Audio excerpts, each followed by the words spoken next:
the footsteps of past Digimon World games, Next Order is an open-world role-playing game where you're given not one, but two Digimon partners to level up and do battle with. Double trouble, Bajo! The story begins when you activate your old Digivice and get pulled into a battle with the dreaded Machine Dramon.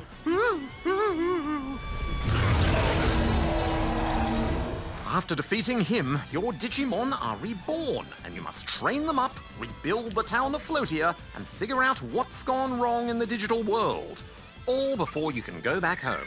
It's a lot to take in, isn't it? And you're really thrown in the deep end in the first few minutes. Absolutely, and the combat system is highly confusing and not very fun. During your first battle, it takes you step by step through the battle system. You need to gather enough order power by yelling support at your Digimon in order to do special moves.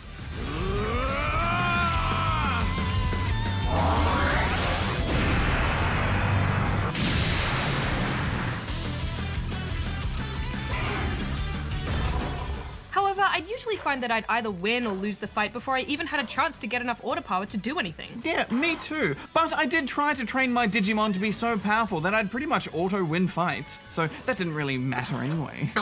That's cheating, Bajo. No, it isn't, Darren. It's working smart, not hard. I suppose. And for a game that seems to explain things in excruciating detail early on, there's a lot they don't cover. For example, I didn't understand how the bonuses in training worked, and eventually I happened to notice these small icons, which means the bonus applies when you train that skill. And that means that there's more bonus icons in the training spin wheel. It's all terribly confusing. Yeah, and the training system as a whole is pretty uninspired. You upgrade your Digimon at the training center in town, and it's really just a matter of spinning the wheel and watching the numbers tick up. But I was excited by seeing my power grow for about 10 minutes. There isn't a clear cause and effect in the game in general, which really damages any sense of progression or consequence. If you lose a battle, you just get teleported back to town. And if you don't find a bathroom in time, your Digimon will just leave perfect purple poos on the ground and move on with their lives.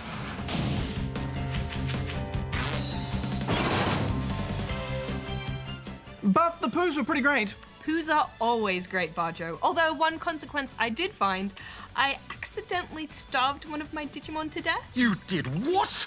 What irresponsible Digimon ownership! It's not my fault. You only get a limited number of meat rations a day, and I'd run out, so I was trying to find something to fight in the hopes that it would drop food, but there wasn't enough time. I'm sorry. It's okay, Red. I found the feeding really hard too. I ended up fishing a lot to supplement my meat rations, but that got pretty boring after a while. Yeah, unfortunately most things in this game are pretty boring to do. There are quests in the open world, but they're not much fun. I know. And also, it's so hard to find quest givers once you've done the quest. You can't put a waypoint or anything. Where are they? I spent so long looking for them. My memory is not good enough to find them again. Perhaps you just need an upgrade to your memory banks. I'd be more than happy to assist you. Oh, that'd be great, Darren, but I shouldn't have to do that. Shouldn't have to. Yeah, it's not that I don't trust you, Darren. It's just I don't think you should do that. Anyway, after a while, I did start to get into a groove with the game, but then tragedy struck. My hard-trained Digimon were possibly trained too hard, and they just didn't make it. I have no idea why. Red! Oh, the new manatee! I'm sorry, and there's no autosave function, so I either had to go really far back or start over with baby Digimon, and neither option seemed that appealing. Plus, the Digimon evolutions feel really disjointed, so it's not like I felt attached to my guys anyway. Yes, well, it is hard to be connected and relate to these characters when the voice acting is this terrible.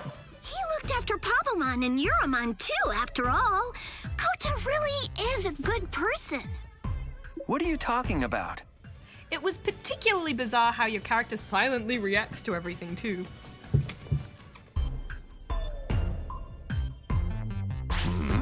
A human?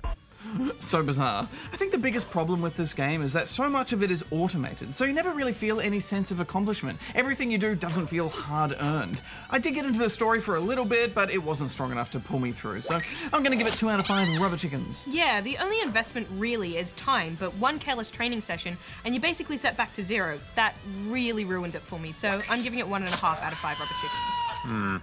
If they made a Digimon Go for mobile phones, would you two play it?